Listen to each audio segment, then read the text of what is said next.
So don't go anywhere yet. As the pianist plays us off, I want the men ministry leaders to go on the stage. I know we don't love pictures, but we need to celebrate what God has done today through visual. Men who will not be bought or sold. Men who in their inmost souls are true and honest. Men who do not fear to call sin by its right name. Men whose consciences are as true to duty as the needle to the pole. Men who will stand for the right, though the heavens fall.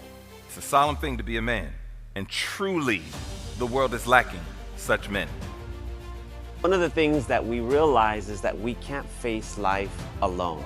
When I think about men, I think about a group of soldiers. I look at a group of soldiers in biblical times during the Roman era.